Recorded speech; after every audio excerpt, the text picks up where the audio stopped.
sallallahu alaihi wa ala alihi wa sahbihi wa man tabi'ahum bi ihsanin ila yaumiddin. Alhamdulillah, puji syukur kita haturkan kehadirat Allah. Pagi ini kembali kita lanjutkan kajian di Masjid Al-Marhamah. Namun kita tidak membahas Umdatul Ahkam. Kita akan membahas tentang fikih korban, mengulang materi tahun kemarin. Dan mungkin bagi Bapak Ibu yang sudah ikut kemarin, saya yakin Anda sudah mendapatkan materi ini.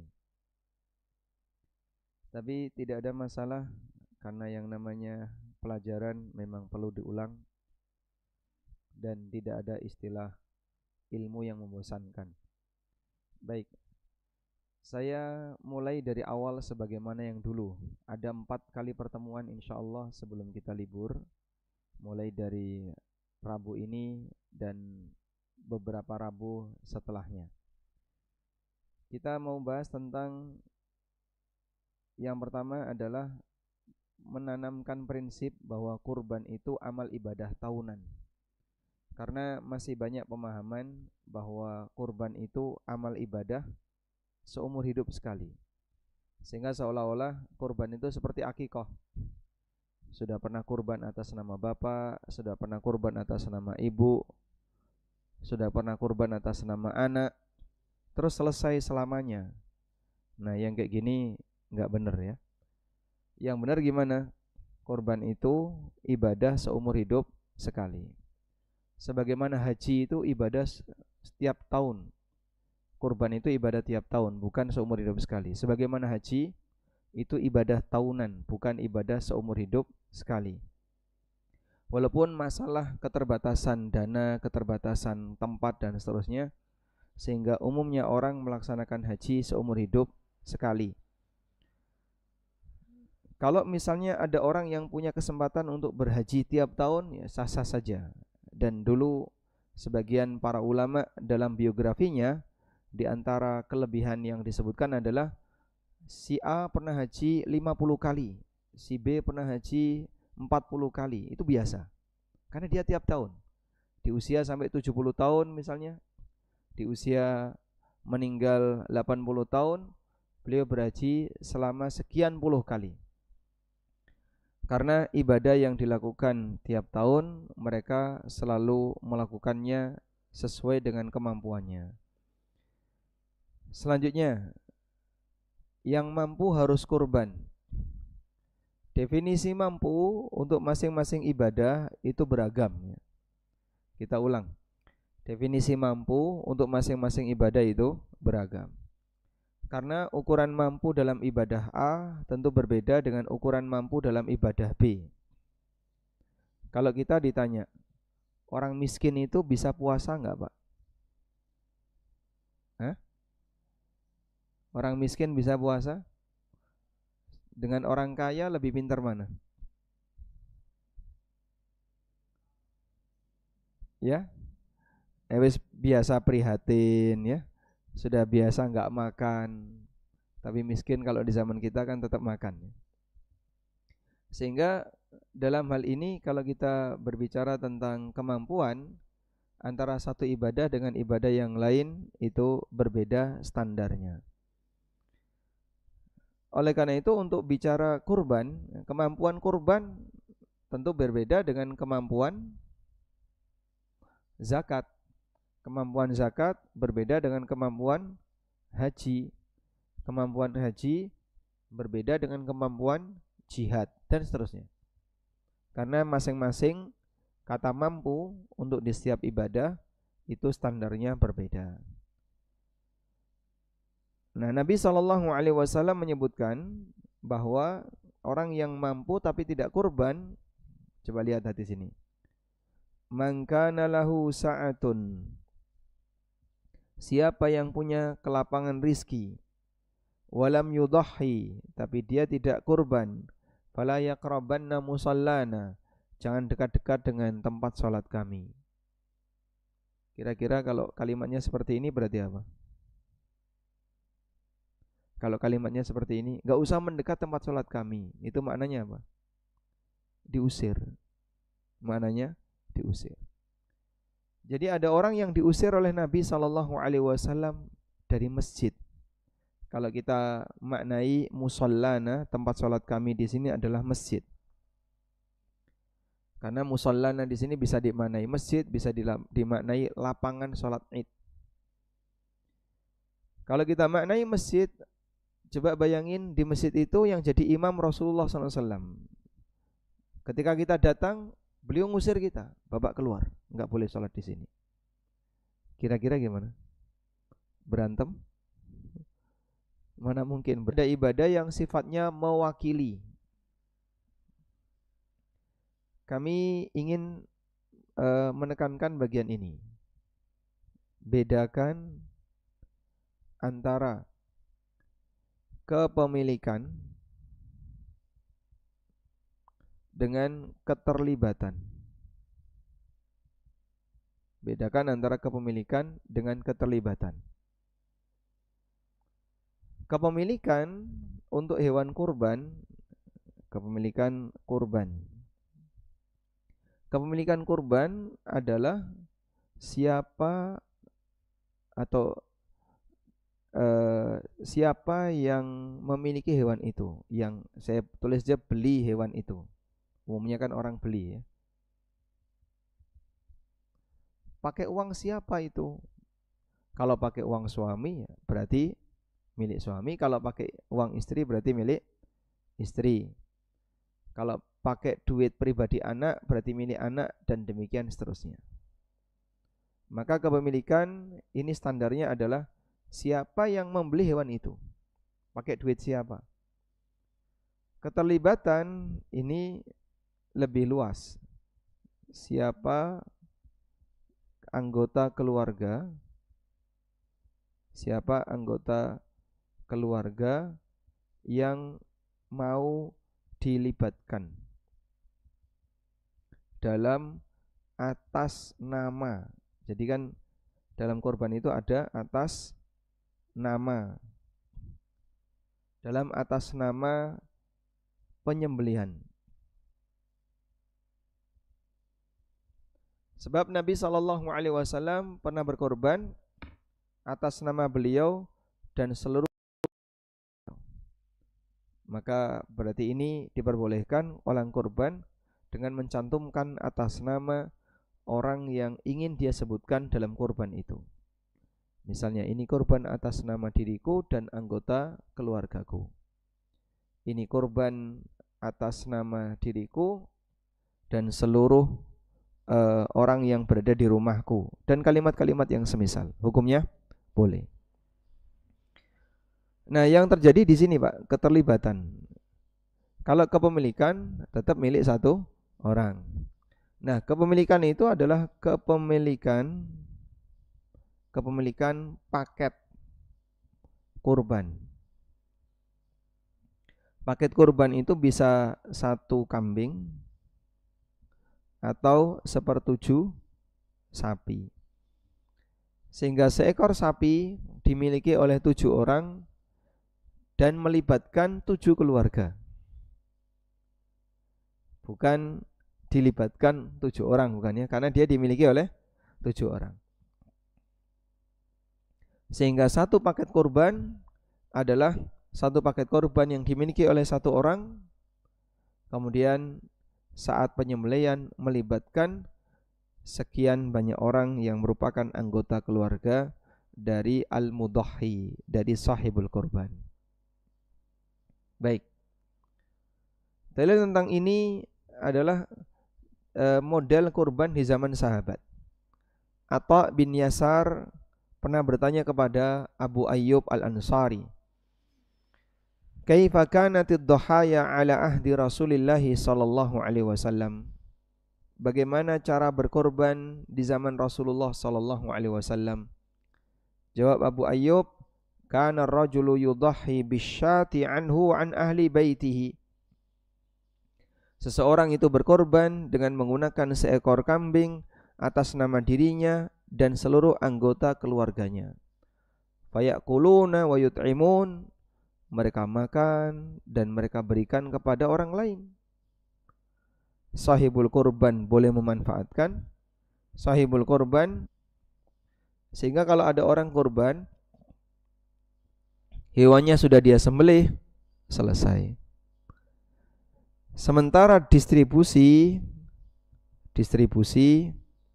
ini aturannya berbeda, sehingga ibadahnya itu sudah selesai sampai di selesainya penyembelihan. Kalau distribusi ini aturannya berbeda. Berarti misalnya kurban tapi tidak didistribusikan, sah atau tidak? Sah. Sehingga ya, saya kurban, saya beli seekor kambing, kemudian saya sembelih, terus saya bawa semua dagingnya, nggak ada satupun yang saya berikan kepada orang lain untuk saat itu, sah kurbannya. Pak, kok dibawa semua pakai apa? Saya mau akikoh, atau saya mau walimah misalnya. Ada walimah keluarga saya, ada walimah siapa. Nah, ini nanti mau saya gunakan untuk kegiatan walimah, tapi bulan depan. Boleh? Boleh. Dan sahibul kurban yang paling berhak.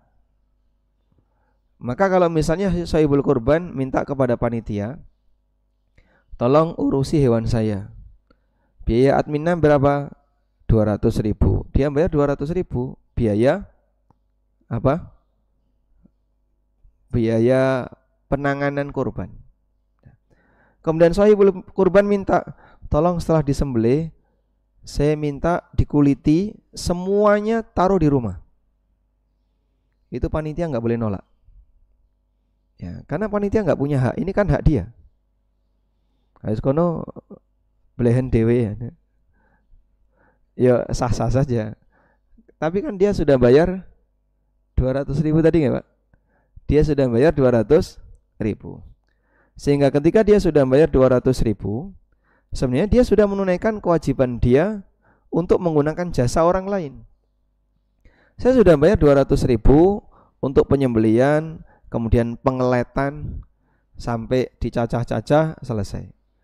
Dan tadi mintanya 200.000. Nah, saya minta tolong bawa ke rumah saya semuanya, mau saya freezer. Akhirnya dibawa semua ke rumah sahibul kurban, dimasukkan ke dalam freezer. Sekian bulan misalnya beliau pulang haji atau pulang kegiatan umroh. Nah, daging itu baru dikeluarkan untuk acara tadi. Bolehkah seperti ini? Boleh.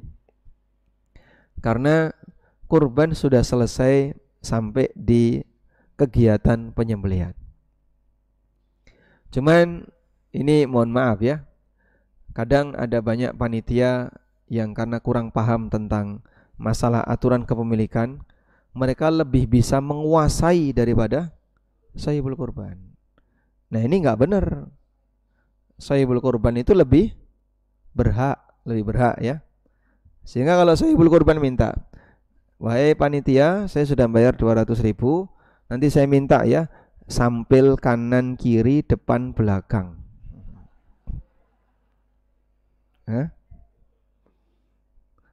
Tulang iga, ati, PNKB. Ya Pak, yang ditinggal apa Pak? Usus, jeroan, brabas. Masya Allah, Bapak meninggalkan kotoran untuk panitia ya. Jadi yang ditinggalkan tinggal lambungnya, ususnya, terus apa lagi? Yang dia nggak doyan tinggal kepala misalnya, kaki. Boleh nggak? Secara aturan boleh, sah-sah saja. Nah, misalnya anggota keluarganya banyak sekali. Ini pas anak-anakku udah mulai, anak-anak saya pada pulang, cucu-cucu saya pada pulang semua. Di rumah ada 20 orang. Maka saat dia berkorban, ya hanya untuk makan satu keluarga. Boleh? Boleh. Karena bukan syarat korban harus ditangani oleh panitia. Ulama beda pendapat apakah harus ada yang disedekahkan ke orang lain. Sebagian ada yang mewajibkan, pokoknya harus ada yang disedekahkan. Tapi pendapat yang lebih kuat tidak harus. Dan Nabi SAW menyarankan fayakuluna wa yut'imun, mereka makan sendiri dan mereka berikan kepada orang lain, ya. Ini sifatnya, atau yang diceritakan oleh Abu Ayyub, ini sifatnya perbuatan sahabat yang bukan perintah. Artinya mau seperti ini silahkan, mau dimakan satu keluarga juga silahkan. Dan sedekah kepada satu keluarga itu juga bisa dinilai sedekah. Yang punya hewan si A, tapi dimakan oleh satu keluarganya A. Si A ngundang seluruh saudara-saudaranya, kemudian ponakan-ponakannya, paman-pamannya diundangi semua. Ada kurang lebih 30 orang di rumahnya. Dia nyembelih seekor kambing, kemudian makan 30 orang. Sedekah bukan itu? Sudah termasuk sedekah. Sah-sah saja. Loh kok takmir dibageni, Pak? Ya sah-sah saja. Wong sudah bayar ke takmir. 100? 250 di sini. Seekor kambing. Sapi sama kambing sama? Masya Allah. Oh beda. Oh ya, baik. Oke, baik. Jadi kalau sudah bayar seperti itu, berarti sudah memenuhi kewajiban. Nah, kira-kira kalau ada kayak gini di Marhama gimana, Pak? Hah? Kon golek masjid liyane wae ya. Wis sampean korban yang jaba kono Mas. Ada budaya yang berbeda ini, Pak. Di Lamongan ya, di tempat kami, korban itu di rumah. Sehingga taunya saya dulu korban itu ya sendiri-sendiri. Di sini si A misalnya korban ya, dia sembelih di rumahnya. Si B korban disembelih di rumahnya dan demikian seterusnya. Jagal itu keliling. Jagal itu dia pindah dari satu rumah ke rumah yang lain. Nah, itu dikasih jam. Nanti saya datang ke rumah sampean jam sekian. Saya datang ke rumah sampean jam sekian. Nah, begitu dia selesai sholat langsung keliling dia. Dan di masjid itu jarang sekali ada korban. Saya masih ingat di masjid kami itu dulu ya, nggak tahu sekarang. Cuman ada seekor kambing. Orang nitip seekor kambing di masjid.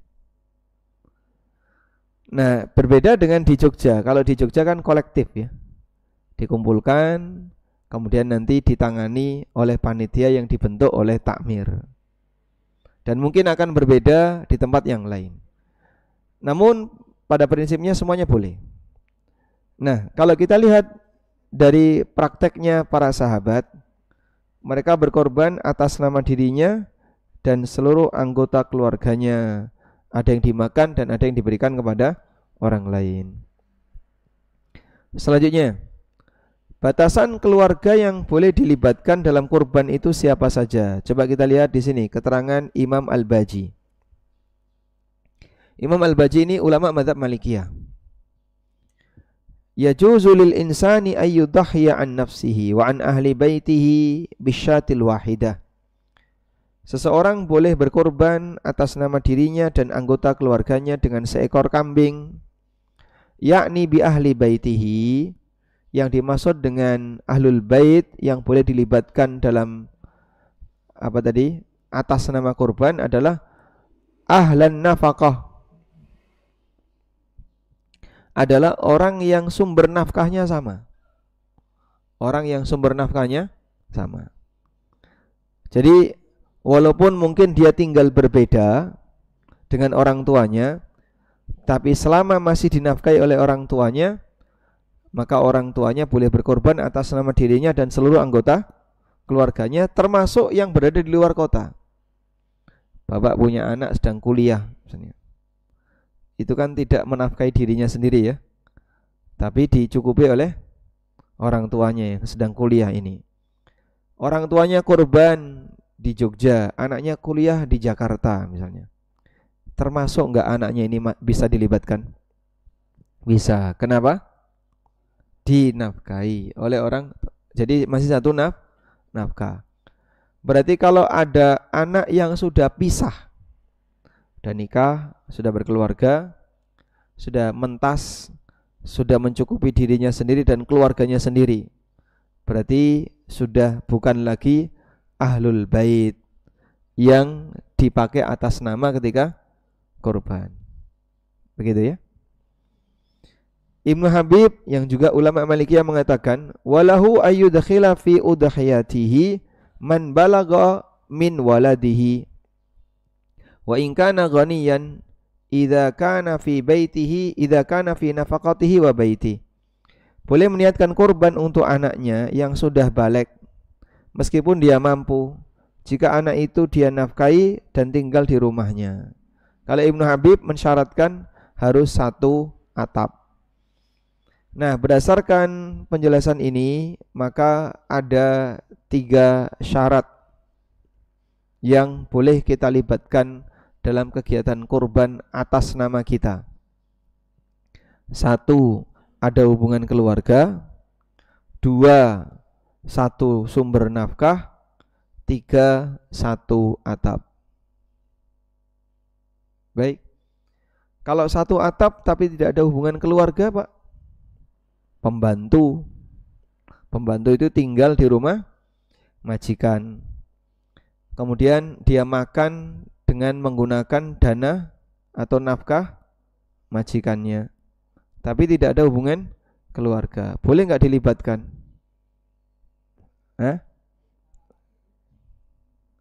Kalau berdasarkan keterangan ini tidak berlaku, kecuali kalau pembantunya dijadikan keluarga. Ya, baik. Jadi insya Allah berkaitan dengan batasan keluarga ini, kalau kita pakai keterangan Al-Baji, cukup nafkah dan anggota keluarga. Beda rumah nggak apa-apa. Satunya di luar kota karena sedang kuliah atau karena aktivitas yang lain, selama sumber nafkahnya sama bisa dilibatkan.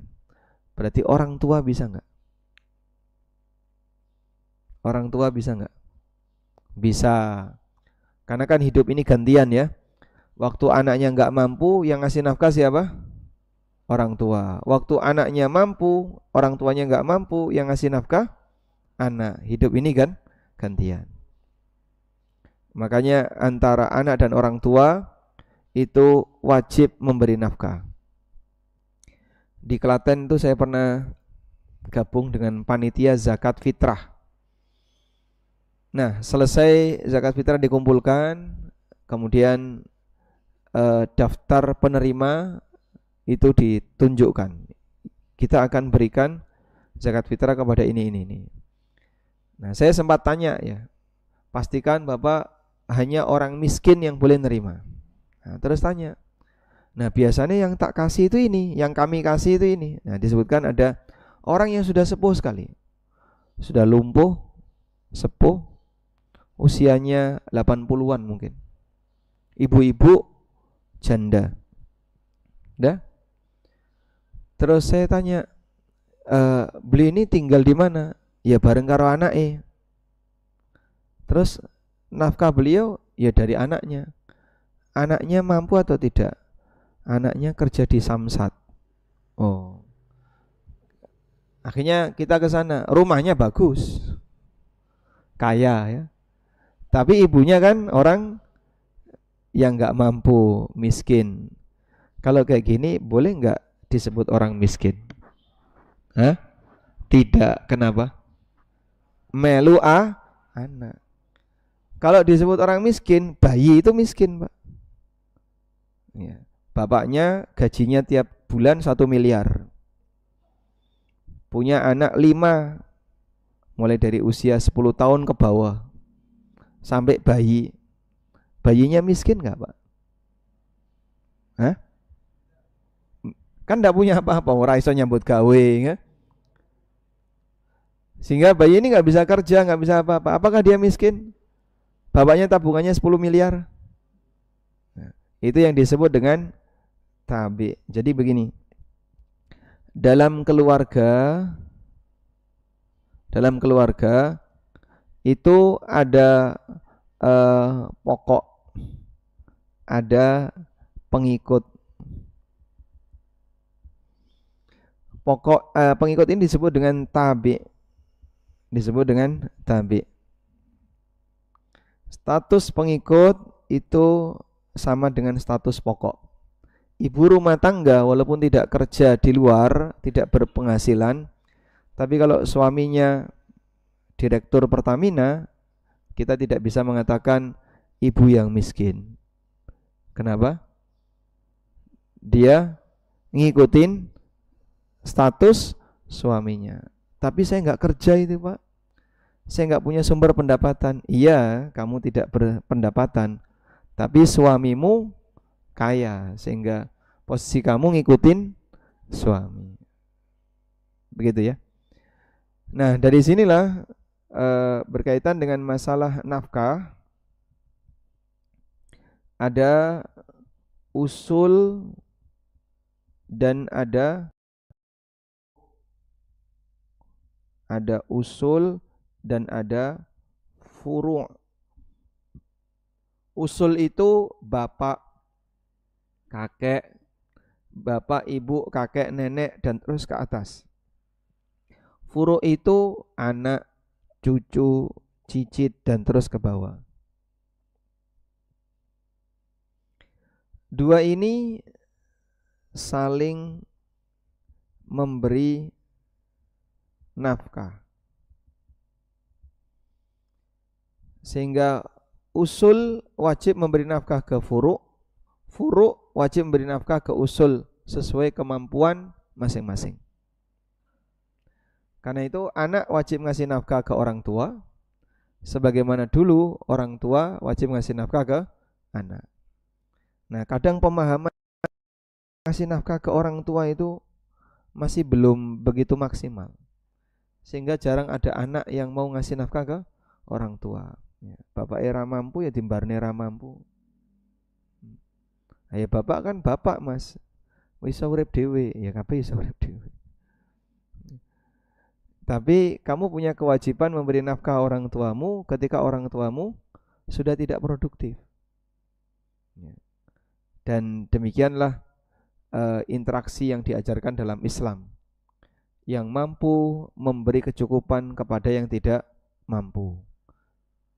Maka kalaupun ada orang yang sama sekali tidak mampu, maka nanti dia ditanggung oleh anaknya. Kalau nggak ada anak Pak, ditanggung oleh negara. Jadi dia nggak punya keturunan, dia sudah purna, atau bahkan dia tidak punya pensiunan, tidak kerja sebagai karyawan negara, sudah nggak produktif, nggak punya anak, ya, tinggal mantap saja, ya, mangan tabungan. Tabungannya habis, tinggal satu rumah, kemudian rumah itu dijual, dia pindah ke rumah yang lebih kecil, dia makan tabungan sampai habis dan belum mati-mati. Selama rizkinya masih ada gak bakalan mati. Terus misalnya Pak, semiskin-miskinnya orang ini misalnya sampai gak punya apa-apa, dalam kondisi itu negara yang berkewajiban untuk menanggungnya. Nah, dulu zaman Umar radhiyallahu an seperti itu sangat diperhatikan. Saya nggak tahu kalau di tempat kita undang-undangnya ada ya, undang-undangnya ada. Anak miskin, orang miskin dan anak terlantar dipelihara oleh negara. Namun pada prakteknya ternyata banyak di antara mereka yang tidak mendapatkan hak itu. Makanya salah satu solusi yang kami, jadi solusi orang yang punya kewajiban untuk mengembalikan uang ke negara, misalnya ASN yang dulu pernah ngambil harta negara tapi nilainya nggak seberapa, misalnya nilainya anggaplah 10 juta, dari akumulasi uang saya dulu sebagai guru, saya sebagai ASN pernah ngambil harta negara senilai 10 juta, belum saya kembalikan. Solusinya salurkan ke fakir miskin. Masih banyak fakir miskin yang belum dapat haknya dari negara. yang seharusnya mereka dipelihara oleh negara. Tapi kami nggak pernah dapat dari negara. Misalnya ya, maka kita kasih ke mereka. Baik, ini ada uang negara, kita kembalikan ke atas kayaknya sulit, langsung kita serahkan kepada fakir miskin. Karena Anda punya hak untuk mendapatkan fasilitas dari negara. Baik, kita lanjutkan. Nah, setelah kita paham seperti itu, berarti harusnya ini ya Pak ya. Idealnya jumlah kurban di masyarakat sama dengan jumlah kakak muslim yang mampu. Idealnya kan gini. Karena tadi kurban itu ibadah keluarga, dilakukan setiap tahun bagi yang mampu. Berarti kalau semua orang yang mampu keluar satu kurban, maka kurban di masing-masing itu sejumlah anggota atau sejumlah kakak yang mampu di kampung itu. Baik. Sekarang saya tanya, ketakmiran Al-Marhamah mengcover berapa RW? 5 RW. 5 RW itu berapa kakak? Ada 500-an? 4 RW, 400? Antara 400 sampai 500. Anggaplah di angka 450 gitu aja ya. Baik. Jumlah paket kurbannya berapa? Yang mampu berapa? 450 itu. Mampu semua? Hah? Yang mampu? Ada yang Nasrani. Jadi 450 yang Nasrani, 50 ada? Ada. Lebih. Anggaplah 350 sudah ya. Yang mampu 300. Berarti kan seharusnya ada 300 paket. Sampai segitu enggak Pak? Hah? Tersebar. Karena ada yang kurban di luar. Nah, insya Allah sebenarnya sekarang semangat kaum muslimin sudah mulai bangkit ya. Jadi kalau dulu kurban itu masih langka Pak. Mungkin Bapak pernah dapat cerita itu ya. Ada orang kurban di Gunung Kidul, naruh kambing jantan bagus, ditaruhlah di satu kampung. Nah masyarakatnya merasa eman, wedus apik kok yang ini kok dibeleh. Akhirnya dirawati sekampung. Karena eman, wedus dibeleh. Rasido korban. Masya Allah. Lah kasihan sahibul korban ya. Wallahu alam. Baik. Nah, insya Allah besok kita akan mengukur tingkat kemampuan orang untuk bisa disebut sebagai orang yang wajib korban atau yang harus korban. Besok akan kita bahas. Tadi kan sudah kita bahas ya tentang, sudah kita singgung, mampu dalam masing-masing ibadah itu berbeda. Maka tingkat kemampuan orang dalam berkorban insya Allah akan kita bahas di pertemuan berikutnya. Wassallallahu ala nabiyyina Muhammadin wa ala alihi wa sahbihi wasallam. Nah. Baik, ada yang mau disampaikan? Silakan. Nah, silakan Bapak. Iya, silakan.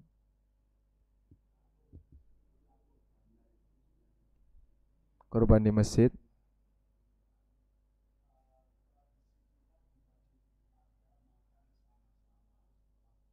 Mm-mm.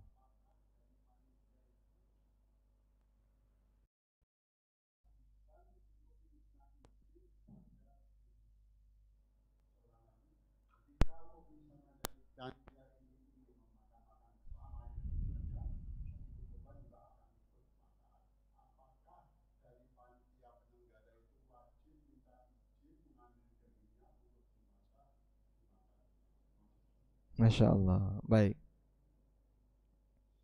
Yang dimakan bersama itu kambingnya siapa, Pak? Atau ngambil dikit-dikit gitu? Daging kurban itu. Tapi pakai apa? Belanja, beli daging 250 atau sekian ratus ribu tadi. Baik. Jadi boleh nggak sih panitia mengambil jatah kurban untuk makan bersama? Ya, sebagaimana ini ma'ruf di masyarakat dan hampir di banyak masjid seperti itu ya.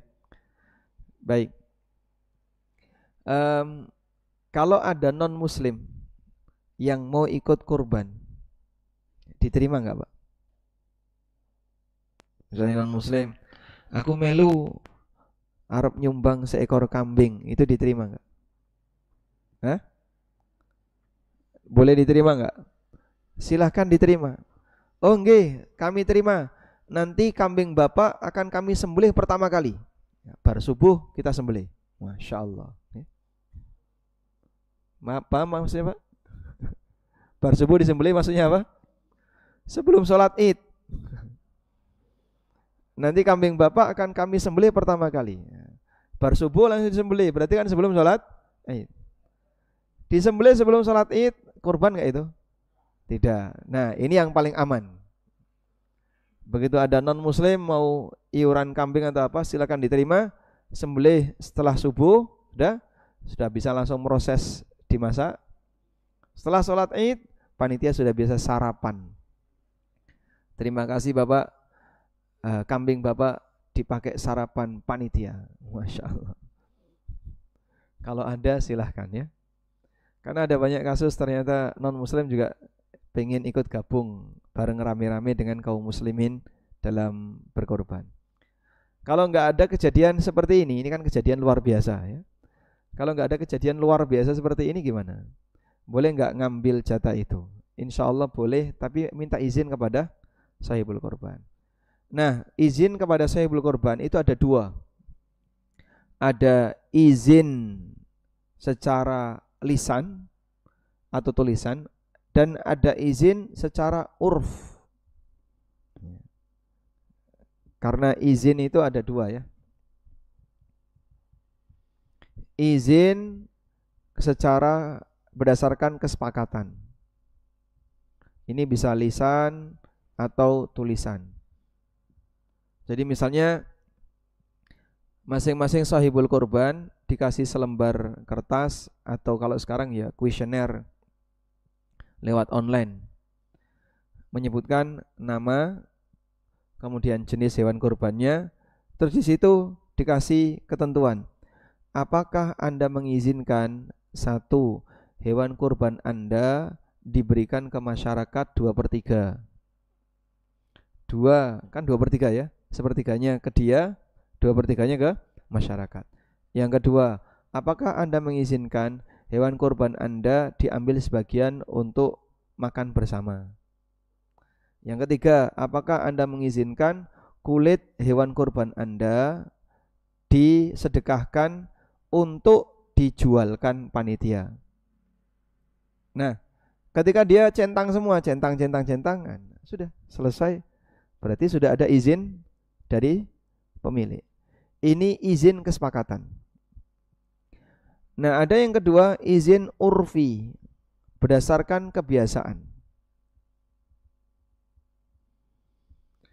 Kebiasaan itu artinya gini, orang ini sudah tahu nanti hewan saya pasti akan diambil sebagian untuk makan bersama. Dia tahu, dia sadar akan itu. Karena kebiasaan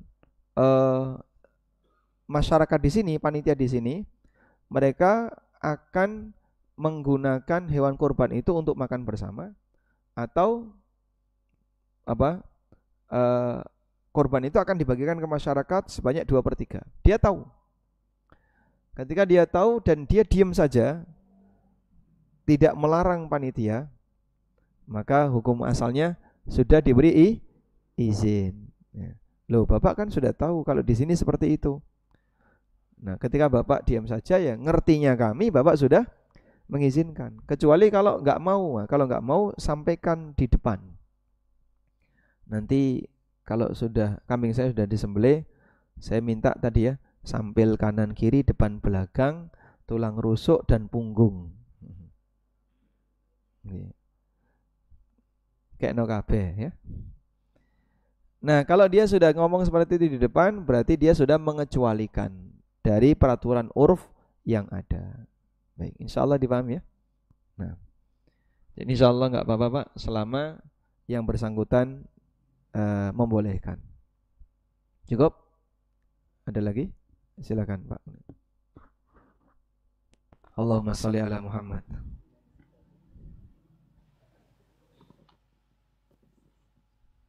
Bismillah.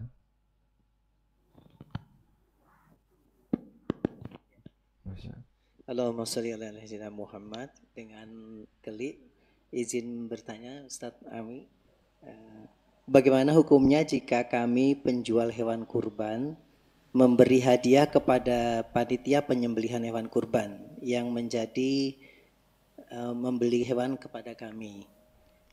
Contohnya keperluan konsumsi dan upah jagal ditanggung penjual hewan. Terima kasih. Masya Allah. Nah, sekarang penjual hewan sudah mulai banding-bandingan harga ini. Sehingga mana yang bisa memberikan fasilitas yang lebih, maka dia diminati panitia. Baik, coba kita lihat skemanya kayak gini ya. Ini sudah menyinggung masalah muamalah ya. Bukan lagi kaitannya dengan fikih kurban. Di sini ada jamaah. Di sini ada panitia. Di sini ada penjual. Nanti ada jagal, itu pihak yang berbeda. Kalau misalnya Pak, ini ambil cuan, ini ambil cuan, ini ambil cuan, ambil untung, ambil untung, ambil untung. Itu pakai duitnya siapa Pak? Hah? Pakai duitnya jamaah. Sehingga jamaah itu membayar dan yang dapat untung panitia, penjual, jagal. Masya Allah ya. Jadi beban jamaah jadi lebih berat ya. Karena harus memberikan keuntungan kepada tiga pihak. Panitia yang ngambil untung, penjual ngambil untung, jagal juga ngambil untung. Biaya yang harus dikeluarkan kan jadinya lebih besar. Baik. Nah, semacam ini boleh nggak? Ya tergantung skemanya. Pertanyaannya, status panitia itu apa? Yang perlu dipertanyakan kan, status panitia di sini sebagai apa? Ya sebagai panitia, iya namanya panitia. Apakah dia penjual hewan atau wakil sahibul kurban untuk mencarikan hewan? Bedanya di mana Pak? Kalau penjual hewan itu begini, ini jamaah, ini panitia, yang ini petani, kita sebutnya peternak ya, peternak. Begini, akad satu ini terjadi jual beli panitia dengan peternak, ini akad satu, sudah, sehingga ini menjadi penjual satu. Lalu setelah dilakukan akad satu, berarti status panitia ini jadi apa? Pembeli. Panitia jadi pembeli. Selanjutnya panitia menjelma jadi penjual. Maka dia jadi penjual dua. Terus berakad dengan jamaah. Ini akad dua. Selanjutnya jamaah menjadi pembeli dua. Begini. Nah, kalau skemanya kayak gini, panitia boleh dapat margin. Panitia boleh ambil margin, boleh ambil keuntungan karena dia penjual. Ya. Sekarang yang kedua, jamaah ada panitia. Sudah? Nah, panitia nggak punya modal untuk kulaan hewan.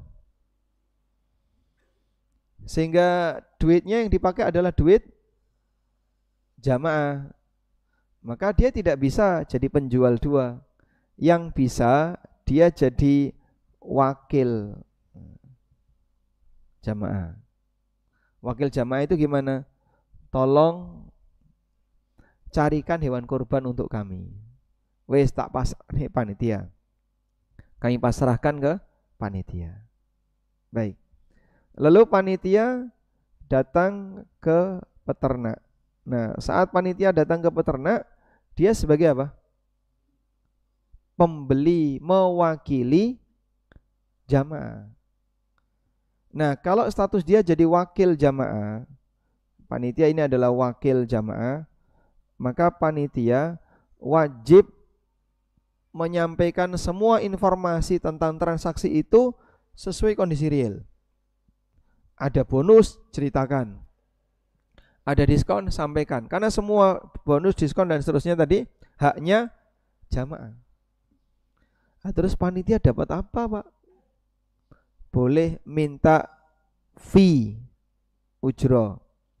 Nah, di sini posisi panitia boleh ada fee atau upah. Dia sudah berjasa mencarikan hewan, maka panitia minta upah. Baik. Boleh enggak, Pak? Upah itu juga dikasih oleh peternak. Jadi dia dapat dari dua pihak. Dari penjual dapat, dari pembeli juga dapat. Wallahu alam, karena dia sudah jadi wakil jamaah tadi, maka sebenarnya upah itu dari jamaah. Kalau dia dapat dari peternak, dia harus sampaikan kepada jamaah. Kami juga dapat dari peternak. Apakah jamaah ridho? Kalau mereka bilang, monggo jenengan mawon sing mundut, jenengan saja yang ngambil, insya Allah halal. Karena bonus itu kan sebenarnya bonus karena pembelian. Berarti dia haknya pembeli. Contoh sederhana kayak gini ya. Saya nyuruh Bapak, namanya siapa, Pak? Pak Soleh. Masya Allah. Ngantuk nggak, Pak? Pun nonton ngantuk ya. Nah, sudah tidur setengah jam. Baik. Saya nyuruh Pak Soleh. Pak Soleh, tolong belikan motor. Berapa harganya? 20 juta. Saya ngasih ke beliau 20 juta. Berangkatlah beliau ke dealer. Nah, dikasih motor seharga 20 juta plus helm. Helm itu punya siapa? Helm, jaket, sarung tangan, payung, kaos, dan seterusnya. Ini ada satu paket hadiah dari dealer karena Bapak beli motor. Pertanyaannya, semua itu punya siapa? Punya Pak Soleh atau punya saya? Kenapa? Loh, yang konsumennya kan saya. Nah, terus Pak Soleh dapat apa? Pak Soleh saya kasih upah. Pak Soleh saya kasih upah ini. Nah, kemudian dealer juga ngasih, Pak, ini ada uang untuk Bapak. Pak Soleh harus lapor nggak? Lapor. Ini yang lebih ekstrim ya, dikit lagi, dikit sudah bel sudah berbunyi ya, dikit ekstrim. Bapak kerja di instansi pemerintah A. Posisi Bapak sebagai pengadaan. Ya. Pak, kantor butuh 10 unit komputer. Sebagai bagian pengadaan, Anda berangkat ke toko komputer. Dibelikanlah 10 unit. Sudah selesai dibawa ke kantor. Pihak toko ngasih voucher umroh. Kok voucher umroh, jangan, susah di itu ya.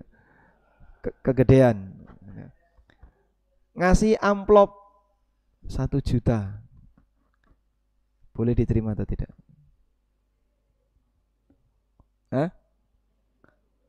1 juta ini punya siapa? Punya instansi atau punya bagian pengadaan? Punya. Kenapa punya instansi? Duitnya duit instansi, tempat dia kerja. Nah, terus dia sebagai bagian pengadaan dapat apa? Loh, kamu kan dapat gaji tiap bulan. Dan memang tugasmu bagian itu. Maka jangan mengambil manfaat dari posisi kamu sebagai bagian pengadaan. Tapi paling basah kan bagian pengadaan. Pesan misalnya di warung Padang, dia dapat makan gratis itu. Boleh nggak kayak gitu, Pak? Nggak boleh ya. Coba laporkan ke KPK. Pak, kalau saya seperti ini boleh nggak? Standarnya kan nggak boleh. Nah, kurang lebih seperti itu. Karena dia mewakili instansi sehingga apapun yang didapatkan dalam transaksi itu menjadi hak milik instansi. Begitu insya Allah. Oke, alhamdulillah. Walhamdulillahirabbil alamin. Insya Allah di pertemuan berikutnya kita akan membahas, mungkin tidak ada di ini ya, tidak ada di mana artikel yang saya siapkan. Nanti kita akan bahas halal haram muamalah kurban. Nah, oh itu banyak sekali ya. Urusan dengan belantik, urusan dengan bagaimana fee untuk panitia dan seterusnya. Insya Allah akan kita bahas di pertemuan berikutnya. Wassallallahu ala nabiyyina Muhammadin wa ala alihi wa sahbihi wasallam. Wa akhiru da'wana anil hamdulillahi rabbil alamin.